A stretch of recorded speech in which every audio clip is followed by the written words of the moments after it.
आज एक नए सेगमेंट की तरफ चलते हैं। एक नई सीरीज का हम आगाज कर रहे हैं और जिसका आज पहला एपिसोड होगा, जहां पर नौजवान बच्चों और बच्चियों की जो शादीशुदा गैर शादीशुदा हैं उनके ताल्लुक से बात की, मनशियात के ताल्लुक से बात की, ऑनलाइन गैम्बलिंग या जुए के ताल्लुक से बात की, मुबसरीन की राय ली, मेहमानों को इस प्रोग्राम में दावत दी। आज यहां से एक नई सीरीज के तहत हम जम्मू कश्मीर के अंदर एक और बड़ा और संगीन मसला बनने वाला डिप्रेशन या जो जहनी मर्ज है, इस वक्त परेशानी है, बड़ा मुसीबत दोनों खितों के अंदर आप कह सकते हैं कि नौजवानों की एक बड़ी तादाद, और सिर्फ नौजवान ही नहीं, ख़वातीन जिनमें मुअम्मर ख़वातीन भी हैं या बुज़ुर्ग कह लीजिए, तमाम ऐसे लोग जो मुख्तलिफ उम्र की ज़ुमरों में आते हैं, 40 साल, 25 साल या फिर 50 साल से ऊपर भी नौजवान। और यहाँ तक कि हैरान कुन रिपोर्ट सामने आई हैं कि जम्मू कश्मीर मरकज़ के ज़ेर-इंतज़ाम इलाके में 15 साल से 19 साल के दरमियान जाने वाले बच्चे और बच्चियां भी डिप्रेशन का शिकार हो रहे हैं। मौजूदा वक्त में डिप्रेशन पर कई रिपोर्ट्स आई और यही वो डिप्रेशन जो इन्हीं रिपोर्ट से तस्दीक होती है, आधिकारिक पुष्टि होती है कि कई बीमारियों के असल में डिप्रेशन ही जड़ है। बुनियादी तौर पर पूरे खित्ते के अंदर, पूरी दुनिया के अंदर और हिंदुस्तान के अंदर भी हज़ारों लोग जो मुख्तलिफ अमराज में मुब्तला हैं, जब आप उन बीमारियों की जड़ को निकालना चाहते हैं, ख़त्म करना चाहते हैं या जो कॉजेज़ हैं डिप्रेशन के उनको जानने और पहचानने की कोशिश करते हैं, तो समझ में आता है कि इस बीमारी के पीछे, इस मर्ज़ के पीछे सबसे बड़ा जो कारण है, सबसे बड़ी जो वजह है वो डिप्रेशन है। इसी ताल्लुक से आज बात करेंगे। एक ख़ास मेहमान भी डॉक्टर यासिर आतिफ साहब थोड़ी देर में हमारे साथ ज्वाइन करेंगे। और सबसे बड़ी बात यह है कि कुछ अहम तरीन सवालात हैं जो आप लोग हमसे पूछा करते थे, कुछ ग्राफिक्स के जरिए चीज़ें आप तक पहुँचेंगी, लेकिन एक छोटा सा प्रोमो का हिस्सा जिसमें आप ये देखेंगे कि असल सवाल क्या है, और रोज़ाना बुनियादों पर इस खास किस्त में आप तक कुछ अहम तरीन मेहमानों के सवाल और जवाब भी पहुँचेंगे। डिप्रेशन बना एक संगीन मसला, जज्बाती और जिस्मानी मसाइल से नौजवान दो चार। कश्मीर में 41% से जायद बालिग अफराद डिप्रेशन के शिकार। मरकजी खित्ते में खुदकशी की कोशिशों में नुमाया इजाफा। बेवाएं, यतीम, माजूर अफराद और स्कूल जाने वाले बच्चे डिप्रेशन का शिकार। क्या है मुश्किल का हल? देखिए प्रोग्राम सलाम जेके रोजाना सुबह 9:30 बजे। चलिए आगे बढ़ते हैं और ख़ास मेहमान भी हमारे साथ ज्वाइन कर चुके हैं। जी इशफाक, डॉक्टर यासिर साहब हमारे साथ हैं। बहुत बहुत शुक्रिया डॉक्टर यासिर साहब हमारे साथ ज्वाइन करने के लिए। चूंकि मामला डिप्रेशन का है और डिप्रेशन की जब हम बात करते हैं तो तनाव, जहनी तनाव, ये एक ज़माना था, जो एक रिसर्च हमारे पास जो थी वो ये थी कि एक ज़माने में एक बुज़ुर्गों को हुआ करता था, लेकिन अब जो ताज़ा तरीन तस्वीर हमारे सामने है वो school going, primary school going बच्चे से लेकर बुज़ुर्गों तक, हमारी ख़वातीन तक, माएँ बहनें इस दलदल का शिकार है, इस बीमारी का शिकार है। क्या वाकई तौर पर यह बीमारी ऐसी है जिसका इलाज ज़रूरी करना है, और क्या इसका इलाज है, कैसे ये किया जा सकता है, इस पर हम गुफ्तगू करेंगे। डॉक्टर यासिर साहब बहुत बहुत शुक्रिया सर ज्वाइन करने के लिए। जम्मू कश्मीर में हर महाज पर हम देखते हैं तो कहीं ना कहीं परेशानी है, कहीं ना कहीं हम देखते हैं कि सूरत हाल कुछ अलग ही नज़र आती है।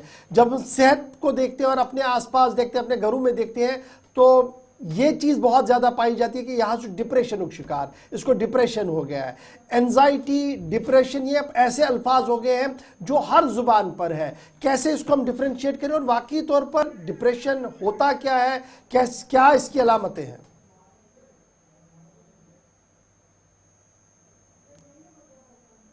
देखें गौर साहब, पहले ये समझना है कि ये डिप्रेशन या एंजाइटी या मेंटल हेल्थ इश्यूज सिर्फ कश्मीर में नहीं, वर्ल्ड ओवर देखा गया है कि ये बढ़ते जा रहे हैं ये ना प्रॉब्लम्स। तो पर्टिकुलरली जो कोरोना के बाद, कोविड के बाद कुछ ज्यादा इसका देखा गया कि प्रेवलेंस बढ़ गई, लगभग 25-30% प्रेवलेंस बढ़ गई इसकी।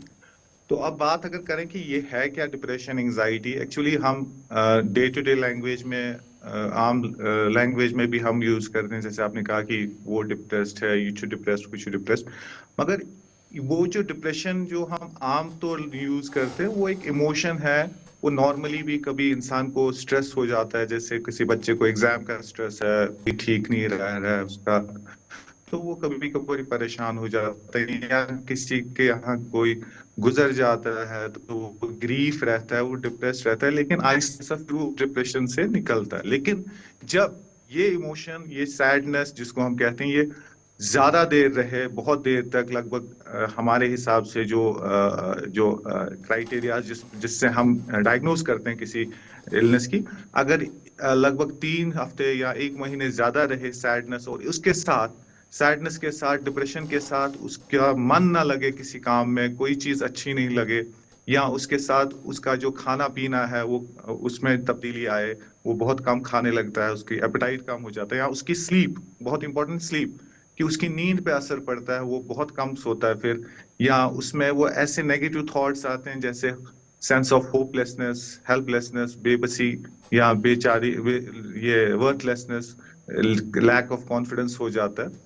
या कभी कभार जैसे आपने अभी अपने इसमें वीडियो में दिखाया कि सुसाइडल इंटेंशंस बढ़ जाते हैं, सुसाइडलिटी बढ़ती है। तो ये जब चीजें हों तो ये हम इसको फिर लेबल करते हैं कि क्लिनिकल डिप्रेशन का शिकार हो गया। क्लिनिकल डिप्रेशन मतलब ये इलनेस एक बीमारी की शेप लेती है। डॉक्टर यासिर साहब, ये जो हम कहते हैं कि डिप्रेशन असल में तमाम बीमारियों की जड़ है, क्या सही है ये तासुर जिस हिसाब से दिया जाता है? और वाकई में जज्बाती और जो जिस्मानी मसाइल हैं, फिजिकल इश्यूज हो जाते हैं, इसकी इन सारी चीज़ों का जो परेशानी है, बेसिक जो जड़ है, वो डिप्रेशन ही माना जाए? अगर डिप्रेशन ठीक तो इंसान ठीक?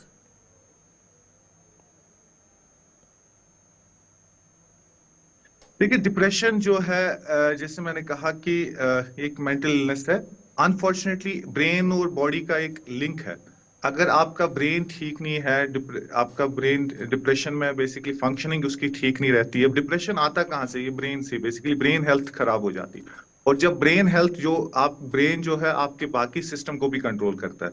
तो जब ब्रेन हेल्थ ही नहीं ठीक रही डिप्रेशन में, तो आपका जो बाकी फिजिकल ये जो आपकी फिजिकल बॉडी है, फिजिकल हेल्थ, उस पे भी असर करता है ये। फिर अगर डिप्रेशन बहुत देर रहे, ये देखा गया है रिसर्च में, तहकीक में देखा गया है कि फिर ये एक गेटवे बन जाता है। ये it opens gates for two other medical illnesses. Like अगर हम देखें बहुत देर तक डिप्रेशन रहे, डायबिटीज, हाइपरटेंशन, ये चीजें भी हो सकती, फिर ऐसे लोगों में ये चीजें भी हो सकती है। इसका लिंक इमीडिएटली देखा डॉक्टर गया साहब, है कि फिजिकल अब हम इलनेसेस के घरों में साथ ये है। सारी चीजें देख रहे हैं, तो इमीडिएटली क्या कुछ किया जाए? रेमेडीज क्या कुछ हो सकती है जो ली जा सके ताकि ये सिस्टम थोड़ा सेट हो जाए हमारे घरों के अंदर? देखिए, पहले तो समझना है कि डिप्रेशन एक एक यहाँ एक सोशल स्टिग्मा है। हमारे यहाँ के दुनिया भर में देखा गया कि एक स्टिग्मा है associated with mental health issues के साथ। तो उस स्टिग्मा को ब्रेक करना है पहले। क्योंकि जब ये जब डिप्रेशन जब इंसान को शुरू शुरू में होता है, तो अगर शुरू शुरू में ही पहले ही वो हेल्प सीख करे, तो जस्ट टॉकिंग थेरेपी जिसको हम कहते हैं, काउंसलिंग या साइकोथेरेपी, उससे ही ये डिप्रेशन ठीक हो सकता है। फिर दवाइयों की नौबत नहीं आएगी। लेकिन अनफॉर्चुनेटली बिकॉज ऑफ स्टिग्मा, जो एक है, हाँ, उसमें एक मतलब वो बैरियर करता है, मतलब it acts as a barrier, कि जी। वो फिर ये इलाज के लिए बहुत टाइम लगाते हैं, और तब तक ये डिप्रेशन की सीवियरिटी बहुत बढ़ जाती है। तो इसलिए है कि अगर आपको लगे कि ऐसे अलामतें हैं, तो जो ही मतलब इंसान को टाइम वेस्ट नहीं करना चाहिए। इंसान को जस्ट अगर अपने घर वालों के साथ भी वो शेयर करे अपनी फीलिंग्स, जिसको हम वेंटिलेशन कहते हैं, वेंटिलेट करे अपनी फीलिंग्स, उससे भी ठीक रहेगा, उससे वो भी ठीक रहेगा इंसान के लिए। और उसके बगैर दुनिया मतलब डे टू डे लाइफ में जो हम कुछ चीजें कर सकते हैं जिससे प्रिवेंट कर सकते हैं मेंटल हेल्थ इशू, डिप्रेशन ही बाकी एंजाइटीज भी प्रिवेंट कर सकते हैं। जैसे कि अपना लाइफस्टाइल ठीक रखना, जो हमने कोविड में बहुत बार कहा कि एक रूटीन सेट। क्योंकि रूटीन, अगर हम रूटीन सेट करते हैं, तो दिमाग एक जो है वो बहुत ही एक्टिव रहता है इंसान का। तो उसमें फिर वो बोर्डम आने के चांसेस कम हो जाते हैं, नेगेटिविटी चांसेस कम आने के चांसेस कम होते हैं। तो फिर वो इंसान को प्रिवेंट करता है किसी मेंटल हेल्थ इशू का शिकार होने का। उसके अगर बगैर फिजिकल एक्टिविटीज, जी, अगर किसी अगर हम नौजवान का, फिजिकल एक्टिविटी यासिर साहब, रखें, पता मतलब लगाना हो, अलामात क्या इसकी जाहिर होती हैं? कैसे कंफर्म हो कि कोई शख्स डिप्रेशन का शिकार है, मेंटल इलनेस से गुजर रहा है? अगर वो कुछ बता भी नहीं पा रहा है, कुछ जाहिर भी नहीं कर रहा, तो अलामात क्या है, सिम्टम्स क्या है, कैसे पता चले? घर वालों को ऐसे पता चल सकता है कि ऐसा बंदा बिल्कुल चुप चुप बैठेगा, मतलब ज्यादा बात नहीं करेगा, उसकी पर्सनालिटी जो उसकी हो, जो नॉर्मल पर्सनालिटी में चेंज आएंगे, उसके रहन सहन में चेंज आ सकते हैं, वो अलग थलग रहेगा, बहुत कम बातें करने लगेगा, या बहुत ही उसकी उनके उनके उनके मतलब वो ऐसे मतलब ऐसी बातें करेगा कि मायूसी की बातें, लाचारी की बात है, हेल्पलेसनेस की बात है, या कभी कभार वो इंडिकेटर भी देता है कि जैसे कि कभी कभार वो बोलेगा इससे बेहतर है मरना, डेथ विश जिसको हम कहते हैं, या कभी कभार इनडायरेक्ट वो इंडिकेटर्स देता है, जैसे आजकल सोशल मीडिया का जमाना है, तो वो सोशल मीडिया पे ऐसे कुछ चीजें लिखते हैं जो इंडिकेट करती है प्रेस, मतलब कुछ चीजें लिखेगा जिस कंटेंट ऐसा उतनी होगा कि इंसान लगे डिप्रेस्ड है, तो कुछ आपको पता चल गया उसका खाने का जो जी। खाना पीना कम होगा, या वो बिल्कुल चिड़चिड़ापन हो जाएगा उसमें, तो कुछ अलामतें ऐसे हैं जो आप पिक कर सकते हैं कि जिससे आपको पता अच्छा जी चलेगा डॉक्टर साहब, कि ये एक आखिरी डिप्रेस्ड है। चीज जो आज हम आपसे जानना चाहेंगे वो ये भी है कि एज ग्रुप, पहले तो ये था कि बुजुर्ग हुआ करते थे, नौजवान हुआ करते थे, लेकिन अब जो रिसर्च है वो ये बता रही है कि जनाब बच्चे भी इस डिप्रेशन का शिकार है, क्योंकि आप बराह रास्त लोगों से मिल रहे हैं, इनका इलाज मुआवजा करें। क्या ये बात सही है कि एंटायर जम्मू कश्मीर, पूरे मुल्क की सिचुएशन तो अलग है, मैं जम्मू कश्मीर के जाविये से जब देखता हूँ तो यहाँ पर भी इसका शिकार है, नौजवान भी शिकार है, बुजुर्ग भी शिकार है, बेटियां भी है?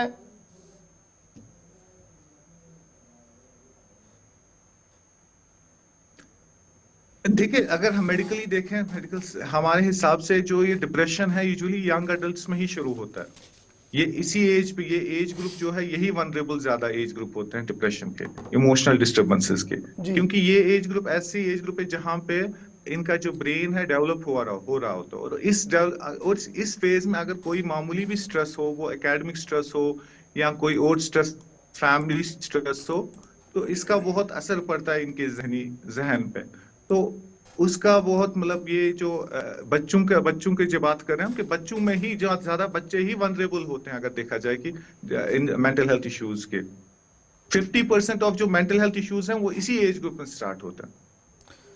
बहुत बहुत शुक्रिया हमारे साथ डॉक्टर यासिर आतर साहब ज्वाइन करने के लिए। वाहिद नफ्सियात थे हमारे साथ प्रोग्राम में ज्वाइन किया आपने, बहुत शुक्रिया आपका, थैंक यू सो मच।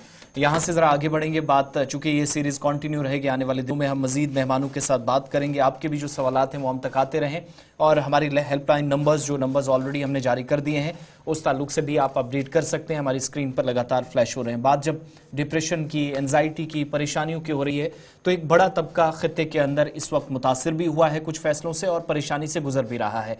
बात ज़रा सरकारी मुलाजमीन की इशफाक कर लेते हैं। चलिए जनाब, सरकारी मुलाजमीन की बात से पहले जरा वो बात बताते हैं कि मरकज का एक और कानून, एक और एक्ट जम्मू कश्मीर के अंदर नाफिज हो रहा है, और जम्मू कश्मीर हुकूमत ने भी इस जिमन में मज़कूरा वजारत को जो है वो लिख दिया है, और ये मरकजी कानून का इतलाक जो है वो जम्मू कश्मीर में होगा, और मरकजी हुकूमत ने एक्सटेंड करना चाहा है कोल एक्ट जम्मू कश्मीर के ऊपर। और यूनियन टेरिटरी, जब आप कोल एक्ट की बात करेंगे तो आपको लगेगा जब जम्मू कश्मीर में कोल एक्ट का लगने का क्या फायदा है, तो मरकज का जो सर्वे है वो ये है कि जम्मू कश्मीर के अंदर तकरीबन 9.5 मिलियन टन कोल है जो रिजर्व है, 9.5 मिलियन कोल्स रिजर्व है, कोयला है, जो कोयले की कानें हैं मुख्तलिफ इलाकों के अंदर, डेट इज 9.5 मिलियन टन्स। और ड्राफ्ट बिल जो अमेंडमेंट है प्रपोज किया गया है, जिसमें एक लफ्ज हटाना है, except state of Jammu and Kashmir, यानी पहले जब कानून बनते थे जम्मू के मुल्क के अंदर, पार्लियामेंट के अंदर, तो उसमें लिखा जाता था कि जम्मू कश्मीर के बगैर ये कानून मुल्क के तमाम रियासतों पर नाफिज होगा। अब ये वाला लफ्ज जो है, एक्सेप्ट जम्मू एंड कश्मीर वाला लफ्ज, इसको हटाना है और ये ड्राफ्ट अमेंडमेंट बिल पार्लियामेंट के अंदर लाना है। इस ज़िमन में Jammu Kashmir department of law, justice and parliamentary affairs ने बाज़ाब्ता तौर पर कमिश्नर सेक्रेटरी माइनिंग डिपार्टमेंट को लिख दिया है कि वो कोल मिनिस्ट्री के साथ राब्ते में रहे, और अगर कोई एतराज़ है, कोई मामला है, तो इस ज़िमन में उनके खत किताबत का जवाब दे। जो सर्वे किया गया है coal and mining department Jammu Kashmir की तरफ से, उनकी से ये साफ कर दिया गया है कि जम्मू कश्मीर के अंदर माइनिंग वाला मामला जो है, कोल वाला मामला जो है, ये इंतहाई अहम है, क्योंकि 9.5 मिलियन टन यहाँ पर है, और इनमें सबसे बड़े जो कोयले की खाने हैं वो कालाकोट इलाके के हैं, और फिर इसी तरीके से सावलाकोट और दीगर मकामात पर भी है। और इस तरीके से अभी तक बहुत कम ही चीज़ें जो है वो निकाली गई है और एक अच्छा खासा जो कुदरती खजाना है वो जम्मू कश्मीर के अंदर है। और अब ये नेशनल कोल एक्ट जो है वो जम्मू कश्मीर के अंदर भी लागू हो सकता है और इस ज़िम्न में तमाम तैयारियां जो है वो कराई जा रही है।